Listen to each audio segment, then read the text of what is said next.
Big boss के इतिहास में बिग बॉस का ये OTT सीजन 2 सबसे ज्यादा चर्चित रहा है, क्योंकि इसके वजह से घर के अंदर भी और घर के बाहर भी बहुत सारे ड्रामे हुए। हालांकि ड्रामे के मामले में बिग बॉस में पहले भी बहुत सारे कांड हो चुके हैं। अब चाहे वो ओम स्वामी के इस लड़की के ऊपर टॉयलेट फेंकना हो या फिर लड़ाई झगड़े मारपीट, ये सब आम बात है। पर इस बार खास था ये दो कंटेस्टेंट, पुनीत सुपरस्टार और एल्विस यादव। अब आइए बात करते हैं हम इस वीडियो के मेन मुद्दे पर कि कैसे बिग बॉस, जियो सिनेमा और ये इन्फ्लुएंसर्स मिलकर हम व्यूअर्स का काट रहे हैं, हमें पागल बना रहे हैं।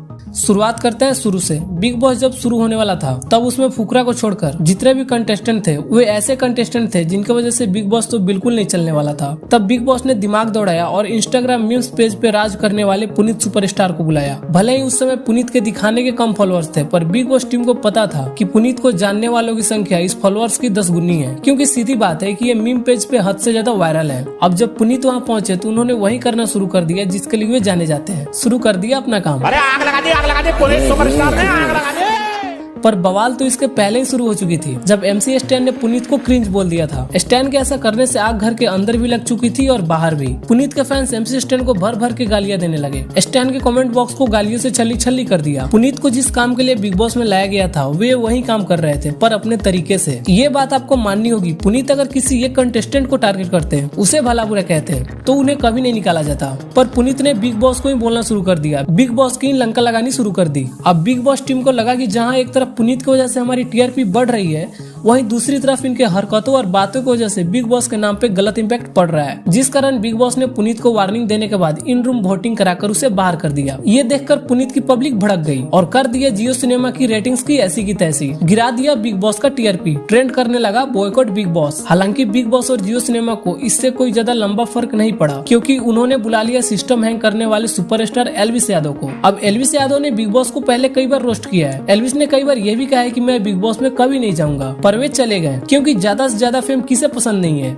अब बिग बॉस में गर्मी तो पहले से ही थी, अब जहां एल्विस जाते वहां आग लगना तो तय था। हुआ कुछ ऐसा ही, उन्होंने एक एक करके सबसे पंगे लिए, जिसका फायदा हुआ जियो सिनेमा को। उनकी रेटिंग बेहतर होने लगी, डाउनलोड्स बढ़ने लगे और बिग बॉस की TRP फिर से जा पहुंची टॉप पर। साथ ही इसका फायदा एल्विस यादव को तो होना ही था। अब थोड़ा सा बैक में जाते हैं। अभी पुनीत की कंट्रोवर्सी खत्म ही नहीं हुई थी कि कृष्णा ने उन्हें बंदर कह दिया, तो क्या था, पढ़ने लगे उन्हें भी गालियां और बढ़ने लगे फॉलोअर्स। जब कृष्णा को गालियां पड़ी तो उसकी फेस वैल्यू और इमेज थोड़ी सी गिर गई, तो फिर बिग बॉस वालों ने गेम खेला और भेज दिया कृष्णा को सलमान की जगह वीकेंड के वार में। अब वहां जाकर कृष्णा ने एल्विस यादव जो सोशल मीडिया पे छाए हुए थे उन्हें करवा दिया अविनाश से सम्मानित। अब इसका इम्पैक्ट ये पड़ा कि जो लोग कृष्णा और अविनाश को हेट दे रहे थे, उन्हीं लोगों ने कृष्णा की बड़ाइयां करना शुरू कर दी।